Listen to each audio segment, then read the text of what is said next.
Pavel est infirmier à Moscou. Depuis 2 ans, il est volontaire dans une association qui vient en aide aux héroïnomanes. Ce soir-là, il a rendez-vous chez Sacha et Marina, un couple dont il s'occupe régulièrement.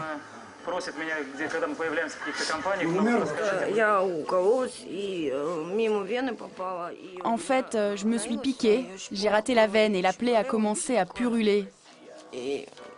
Ça fait très mal. Pavel va soigner son abcès, lui laisser aussi quelques médicaments et des seringues neuves, des seringues que le couple va rapidement utiliser.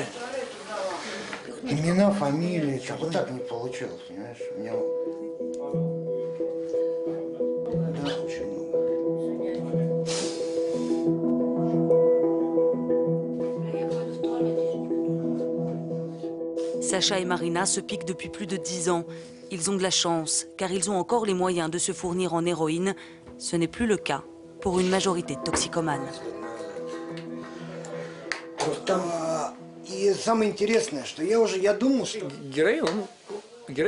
L'héroïne, il y en a de moins en moins. C'est ce que je constate sur le terrain. Les drogués se tournent de plus en plus vers des produits qu'ils trouvent en pharmacie ou fabriqués avec des médicaments. Et malheureusement, c'est encore pire que tout.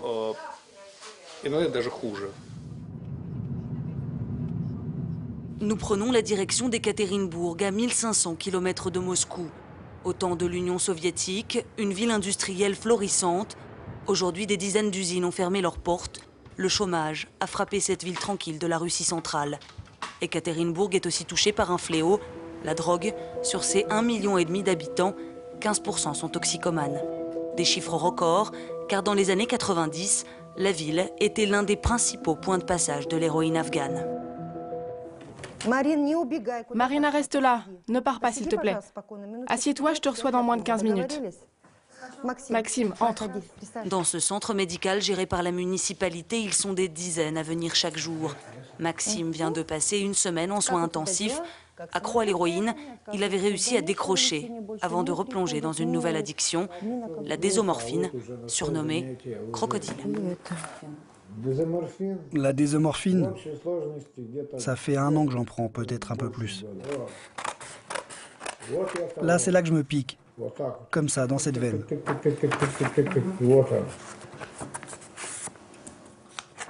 Dans la préparation de la désomorphine, ils utilisent de l'essence de voiture. À cause de ça, on observe des changements physiologiques et les dégâts sur l'organisme sont terrifiants. Ça commence avec des infections en tout genre, les vaisseaux sanguins sont atteints, les veines s'obstruent et commencent à pourrir. Il y a beaucoup de complications. Et ces dégâts, les voici. Les jambes noircissent, la peau commence à peler. Elle craque, se couvre d'abcès. C'est pour ça que les addicts surnomment cette drogue crocodile.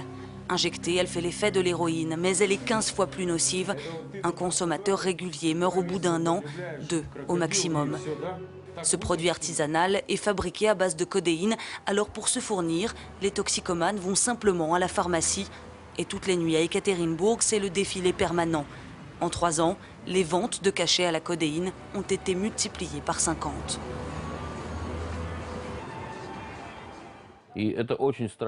C'est une drogue terrible. Un drogué a besoin de 5 à 6 injections par jour. Ils ne font que se piquer constamment. Mais le plus terrifiant, c'est que ce sont des gentilles dames en blouse blanche qui leur vendent sans se poser de questions les médicaments à la codéine. Elles sont pour beaucoup responsables de cette nouvelle forme de toxicomanie. Une nouvelle toxicomanie qui a explosé ces 3 dernières années.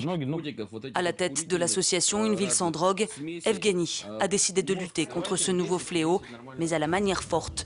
Nous partons à une trentaine de kilomètres du centre-ville, à Isoplit, le centre de désintoxication de l'association. C'est ici que nous retrouvons Evgeny, très fier de nous montrer sa toute nouvelle installation. Avant, les drogués étaient attachés à leur lit. Aujourd'hui, les caméras de surveillance ont remplacé les menottes. C'est pour voir comment se passe le processus de désintox, pour qu'ils évitent de se faire du mal, à eux ou à leur entourage, et aussi au cas où quelqu'un ferait un malaise. Une désintoxication, ça ne peut être efficace que si elle se déroule dans un centre entièrement fermé, où l'on garantit à 100% qu'aucune drogue ne pourra passer. Et ici, on ne laisse personne entrer ou sortir. Caméras, barreaux aux fenêtres, verrous à toutes les portes, on est loin, très loin, des centres de désintoxication à l'occidental. Ici, pas de médecins ni de psychologues, ce sont des anciens, comme Andrei, qui aident les nouveaux arrivants. Suivez-moi, ça c'est la quarantaine. C'est la cellule où on met les petits nouveaux, ceux qui viennent là pour la première fois.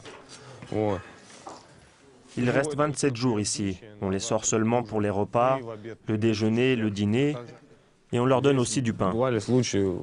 La plupart de ces toxicomanes ont été emmenés ici de force, enfermés à la demande de leurs proches. Un sevrage à la dure, sans médicaments pour soulager la douleur.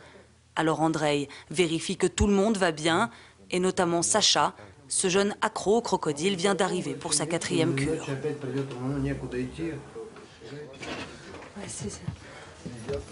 C'est quoi, tu peux nous expliquer? Ça, ce sont des abcès. Des abcès à cause de la désomorphine. Mes jambes commençaient à pourrir. En fait, je suis allé chez des copains.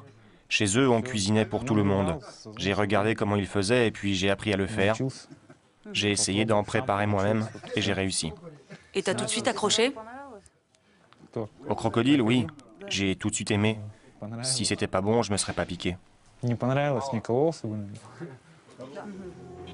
Passé la période de manque la plus difficile, Sacha sera transféré dans une chambre normale où il pourra côtoyer d'autres pensionnaires. Pour réussir leur sevrage, ces jeunes gens restent jusqu'à 1 an coupés du reste du monde. Selon l'association, 50% d'entre eux ne retoucheront plus à la drogue à leur sortie. Mais l'aide aux toxicomanes n'est qu'un aspect de leur travail. Retour au QG de l'association dans le centre-ville d'Ekaterinbourg. Après plus de 10 ans passés à pourchasser les trafiquants d'héroïne, Evgeny débusque désormais les laboratoires où se fabrique le crocodile.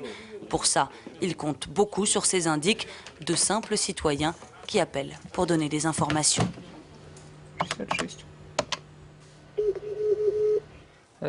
Bonjour, c'est l'association Ville sans drogue. Oui, bonjour. On a reçu votre message. Je veux arrêter un dealer, un SMS envoyé de votre téléphone. Oui, c'est moi qui l'ai envoyé. En fait, on a énormément de messages qui nous parviennent. Des pages comme celle-ci, on en a des dizaines. Le plus souvent, ce sont des gens qui écrivent que leurs voisins fabriquent de la drogue chez eux. On récupère l'info, on la traite, puis on la communique à nos équipes sur le terrain. Sur le terrain, où une quinzaine d'enquêteurs sont chargés de mener des raids dans les appartements où les drogués préparent le crocodile. Ce soir-là, nous partons avec Mikhail pour une intervention. Là, on va rue Belinbaevska au numéro 32. C'est un labo clandestin. L'association a reçu des infos et pas mal de plaintes des habitants, de voisins. Tous se sont plaints de fortes odeurs de produits chimiques. Mikhail va rejoindre les policiers en civil qu'il a prévenus. Ils sont déjà sur place.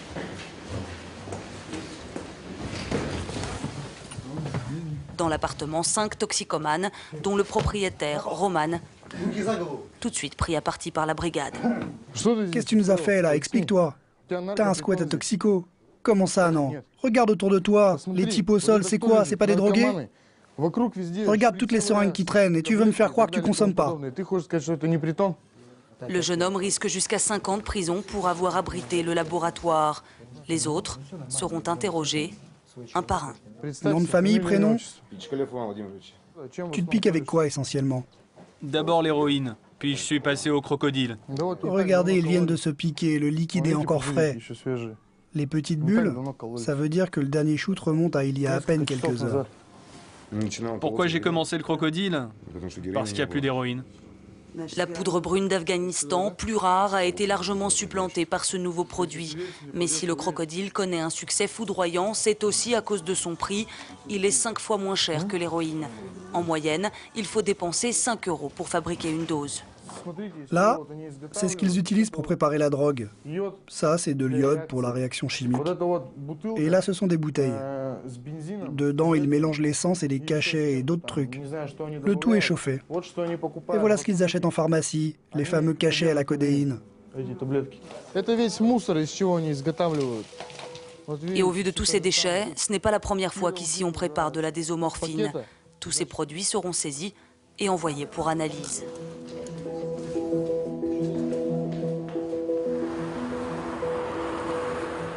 Quelques jours plus tard, au laboratoire de la brigade des stupes, les seringues trouvées à l'appartement de Romane. Voilà, regardez à quoi ressemble cette drogue, la désomorphine.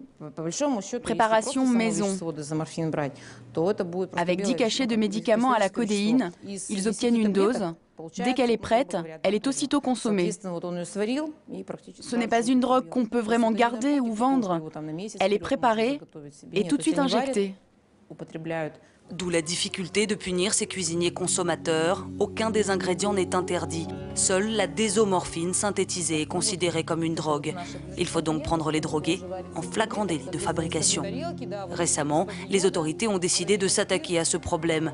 Dès le mois de juin, tous les médicaments à la codéine ne pourront être délivrés que sur ordonnance. Je pense qu'entre cette mesure et le travail de nos services, la consommation va diminuer, c'est certain. Ça va diminuer, mais il faut être lucide. Nous n'arriverons pas à éradiquer le phénomène.